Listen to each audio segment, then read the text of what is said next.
बिस्मिल्लाहिर्रहमानिर्रहीम। अस्सलाम वालेकुम जी, कैसे हैं आप लोग सब? उम्मीद है सब खैरियत से होंगे, हैप्पी होंगे, हेल्दी होंगे। तो आज आपके लिए लेकर आई हूँ फ्रोज़न लच्छा पराठा की बहुत ही अमेज़िंग सी रेसिपी। बहुत ही आसानी से ये पराठे बनकर तैयार हो जाते हैं और आप इनको बना के फ्रीज़ कर सकते हैं। तकरीबन 1 से डेढ़ महीने तक आप इनको इस्तेमाल करें, ये बिल्कुल ख़राब नहीं होंगे। आप ऊपर से इनकी लेयर्स चेक करें और साथ ही ये बहुत ज़्यादा खस्ता और बहुत ही मज़ेदार बनकर तैयार होते हैं। मैं आपको तोड़ के भी दिखाऊँगी, ये देखिए। जब आप इस तरह से इसको थोड़ा-सा तोड़ेंगे ना तो इसकी बहुत ही अच्छी-सी लेयर्स निकलेंगी, ये देखिए। बहुत ही लच्छेदार और मज़ेदार से ये पराठे बनकर तैयार होते हैं जिनको आप किसी भी किस्म के सालन के साथ सर्व कर सकते हैं या इसके अलावा गरम-गरम चाय के साथ भी ये पराठे बहुत ही मज़ेदार लगते हैं। तो आने वाले रमज़ान में सहरी के लिए ये पराठे आप पहले से बना के रख लें और पूरा रमज़ान आप सहरी में टेंशन फ्री हो जाएँ। बहुत ही मज़ेदार लच्छेदार से ये पराठे बनेंगे तो आप एक बार मेरी इस रेसिपी को ज़रूर ट्राई कीजिएगा। तो चलिए फिर टाइम ज़ाया किए बगैर इस मज़ेदार लच्छेदार पराठों को बनाना सीखते हैं। तो बिस्मिल्लाहिर्रहमानिर्रहीम। सबसे पहले मैंने यहाँ पर 4 कप मैदा ले लिया। अगर आप चाहें तो आधा मैदा और आधा गेहूँ का आटा भी ले सकते हैं। और अगर ग्राम्स में देखें तो ये 500 ग्राम्स बनता है।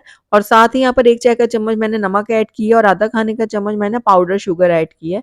और अब सारी चीज़ों को अच्छे से मिक्स कर लेंगे।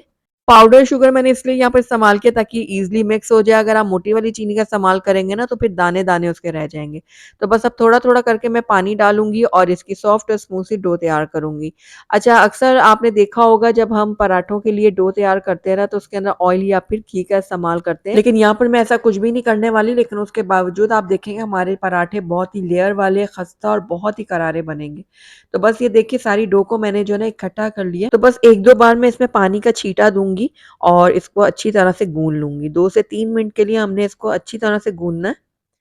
तो यहाँ पर देखिए हमारी जो ये डो है ना बिल्कुल रेडी हो गई है और बहुत ज़्यादा सॉफ्ट स्मूथ हो गई है। तो बस अब इसको दोबारा से इकट्ठा करूँगी और इसके ऊपर मैं थोड़ा-सा जो है ना ऑयल या फिर घी लगा दूँगी ताकि इसके ऊपर की जो सरफेस है ना वो ड्राई ना हो। तो यहाँ पर देखिए मैंने थोड़ा-सा घी लगाया है और उसके बाद इसको हम किसी भी किचन टॉवल की मदद से जो है ना कवर करेंगे। तो बस इस डो को ना मैं आधे घंटे के लिए रेस्ट के लिए छोड़ दूँगी। तो तकरीबन आधा घंटा हो गया था, तो आइए हम इसको चेक कर लेते हैं। तो यहाँ पर देखिए डो हमारी बिल्कुल परफेक्ट रेडी हो गई है, बहुत सॉफ्ट स्मूथ ये डो रेडी हुई है। तो बस इसको 1-2 पंच मैं और मार लेती हूँ, उसके बाद हमने इसके पेड़े रेडी करने हैं। तो जितने छोटे-बड़े आपने पराठे बनाने हैं ना, उस हिसाब से इसके बॉल्स जो है ना रेडी कर लें। मैं यहाँ पर थोड़े से भारी पराठे बना रही हूँ, तो मेरे जो है ना पराठे ये तकरीबन 8 अदद बन जाएँगे इतनी डो से। लेकिन अगर आप मीडियम साइज़ के बनाएँगे तो आपके 10 बन जाएँगे तकरीबन।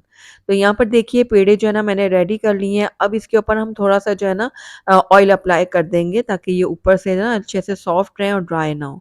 क्योंकि हमने इन पेड़ों को भी 10 मिनट के लिए रेस्ट के लिए छोड़ना है। तो बस इस तरह से जो है ना हम थोड़ा-थोड़ा ऑयल जो है ना इसके ऊपर लगा देंगे पेड़ों के ऊपर। तो अच्छी तरह से ये ऑयल लगाने के बाद दोबारा से इसको हम कवर करेंगे और इसको 10 मिनट के लिए जो है ना रेस्ट के लिए छोड़ देंगे। तो जब तक हम पेड़ों को रेस्ट के लिए छोड़ते हैं तब तक हम नेक्स्ट स्टेप की तरफ चलते हैं। तो यहाँ पर 4 खाने के चम्मच मैंने मैदा ले लिया था और इसमें तकरीबन 8 खाने के चम्मच मैं ऐड कर दूँगी पिघला हुआ घी। और आप देख भी लीजिएगा कितना आपको ज़रूरत है उस हिसाब से आप घी ऐड कीजिएगा और आपने पिघला हुआ ही घी इसके अंदर डालना है ताकि आपका जो पेस्ट है ना वो सही तरीके से बन पाए। तो यहाँ पर देखिए थोड़ा-थोड़ा मैंने घी डाल दिया इसके अंदर, इसको मिक्स करती जा रही हूँ। तो तकरीबन पिघला हुआ घी जो है ना मेरा 9 खाने के चम्मच इसके अंदर मैंने ऐड किए। तो यहाँ पर देखिए अच्छे से मिक्स करेंगे और ये ज़बरदस्त सा जो हमारा ये पेस्ट है ना ये रेडी हो गया है। तो बस अब ये जो पेस्ट है इसको हम एक तरफ रखते हैं, चलते हैं नेक्स्ट स्टेप की तरफ। तो दूसरी तरफ हमारे पेड़े जो है ना वो भी अच्छे से सेट हो गए हैं। बस अब इसके हमने लेयर्स वाले पराठे बनाने हैं तो एक स्टेप हमें और करना होगा। तो एक पेड़ा मैंने ले लिया है और इसको मैं इस तरह से थोड़ा-सा हाथों की मदद से फैला लूँगी। उसके बाद हमने इसकी एक रोटी बेल लेनी है। तो अच्छी पतली आपने रोटी बेलनी है इसकी, इस तरह से। तो रोटी हमने बेल लिया, अब उसके बाद इसके ऊपर जो हमने घी और मैदे का पेस्ट तैयार किया था ना वो लगाएँगे। ये लगाने से ना हमारे पराठे बहुत ज़्यादा फ्लेकी, बहुत ही लेयर्ड वाले बनेंगे और साथ बहुत ज़्यादा टेस्टी भी बनेंगे। तो अच्छी तरह से मैंने सारा जो ये पेस्ट तैयार किया था वो लगा दिया है। अब दोनों तरफ से हम इसको फ़ोल्ड करेंगे, उसके बाद हल्का-सा प्रेस करते हुए बढ़ाएँगे और दोबारा से इसके ऊपर लगा देंगे हम घी और मैदे का पेस्ट। ये देखिए। अब एक हिस्सा पकड़ के दोबारा से इसको फ़ोल्ड करेंगे और इसको हल्का-हल्का प्रेस करते हुए इस तरह से बढ़ा लेंगे। तो ये बहुत अच्छे से हमने गूँधा हुआ है, बहुत सॉफ्ट स्मूथ ये हमारी डो रेडी हुई है, तो हल्का-हल्का हम इसको स्ट्रेच करेंगे ना, ये अच्छा खासा लंबा हो जाएगा इस तरह से।